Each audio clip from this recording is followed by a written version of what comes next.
Hello student, आज हम class eighth की जो हिंदी की बुक है सुगम भारती है ना, इसका लेसन नंबर 9 हमें न बांधो प्राचीरों में इसे समझेंगे। So look your book at page number 45। तो आइए समझते हैं हम इस कविता को। हमें न बांधो प्राचीरों में। प्राचीर मीन्स होता है चार दीवारी, है ना, जैसे चार दीवारी के अंदर कैद कर देते हैं वो चार दीवारी। ये जो कृति है, मतलब ये जो रचना है, ये शिव मंगल सिंह सुमन द्वारा लिखी गई है। यहाँ पे देखिए, आइए सीखे हैं प्रकृति सौंदर्य से परिचय, मतलब आपको नेचर के बारे में बताया जाएगा। प्राणी मात्र की स्वतंत्र रहने की भावना का ज्ञान, कि प्राणी जो होते हैं वो स्वतंत्र रहना चाहते हैं। स्त्रीलिंग पुल्लिंग शब्दों का प्रयोग, तो इसमें स्त्रीलिंग पुल्लिंग शब्दों का भी ज्ञान दिया गया है ना। हम पंछी उन्मुक्त गगन के पिंजरबद्ध ना गा पाएंगे, कनक तीलियों से टकराकर पुलकित पंख टूट जाएंगे। ये जो मतलब अगर संदर्भ बोला जाए तो ये पंक्तियाँ हमारी हिंदी सुलभ भारती की पाठ 9 हमें न बांधो प्राचीरों से इनसे ली गई हैं। इसके कवि जो हैं शिव मंगल सिंह सुमन जी हैं। फिर नेक्स्ट आता है प्रसंग। प्रसंग में आप राइट करेंगे कि इन पंक्तियों में कवि ने जो पंछी होते हैं, जो पक्षी होते हैं, है ना, यहाँ पर पंछी शब्द का यूज किया गया है। तो जो पंछी होते हैं वो उनकी वेदना को व्यक्त करते हुए अपने बारे में जो उनकी भावनाएं होती हैं उसे व्यक्त करते हैं। मतलब जो पंछी होते हैं वो अपनी भावनाओं को व्यक्त करते हैं। अब आता है नेक्स्ट अर्थ। हम पंछी उन्मुक्त गगन के, उन्मुक्त मीन्स होता है स्वतंत्र, है ना, गगन मीन्स होता है आकाश, पिंजरबद्ध ना गा पाएंगे। इन पंक्तियों में कवि कहते हैं कि इन पंक्तियों में जो पंछी होते हैं, जो पक्षी होते हैं, वो अपनी भावनाओं को व्यक्त करते हुए कहते हैं कि हम जो पंछी हैं वो स्वतंत्र आकाश में उड़ने वाले हैं, है ना। अगर हमें आप पिंजरे में कैद करके रख दोगे तो हम उसमें रहकर नहीं गा पाएंगे, मतलब कि हम उसमें अच्छे से नहीं रह पाएंगे। कनक तीलियों से टकराकर पुलकित पंख टूट जाएंगे।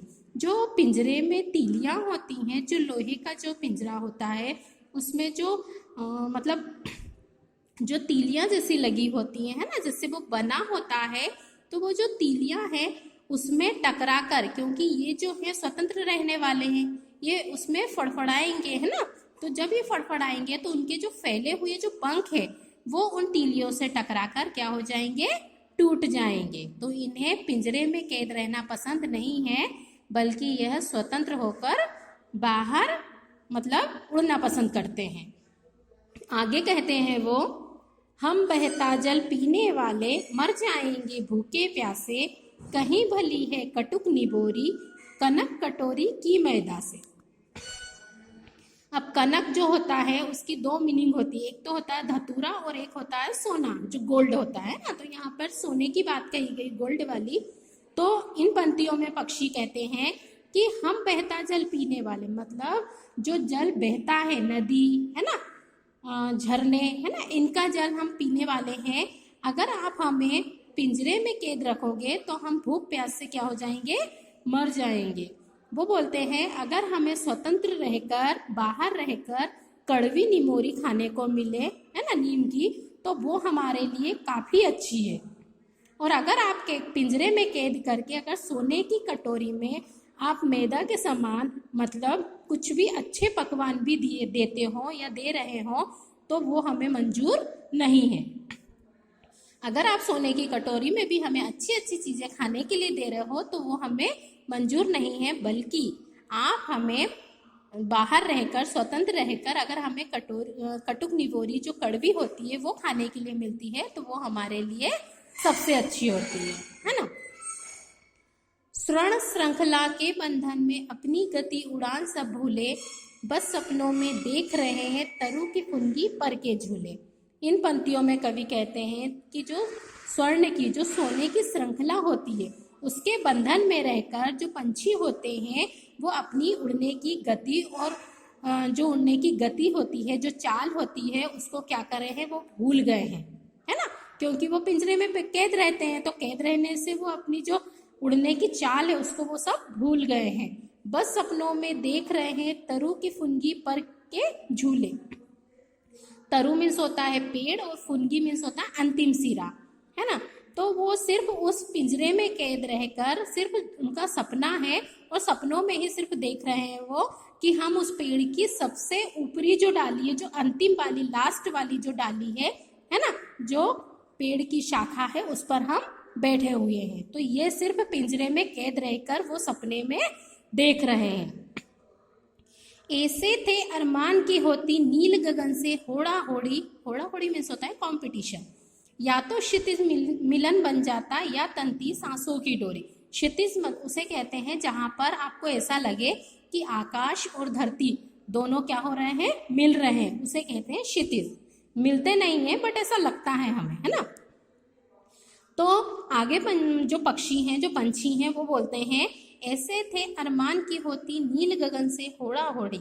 इन पंक्तियों में जो पंछी हैं वो बोलते हैं अपनी भावना को व्यक्त करते हुए कि हमारी जो अरमान थे, है ना, हमारे जो सपने थे वो ये थे कि कभी हम जो नीला गगन है ना, जो नीला आकाश है उससे आगे जाएं, तो कभी आकाश हमसे आगे जाए। तो हम इस सांसों की डोरी, तो इस कंपटीशन में या तो क्षितिज मिलन बन जाता, मतलब आकाश और धरती जहाँ मिलते हैं वो मिलन बन जाता, या फिर हमारी सांसों की डोरी तन जाती, यानी कि हम मर जाते।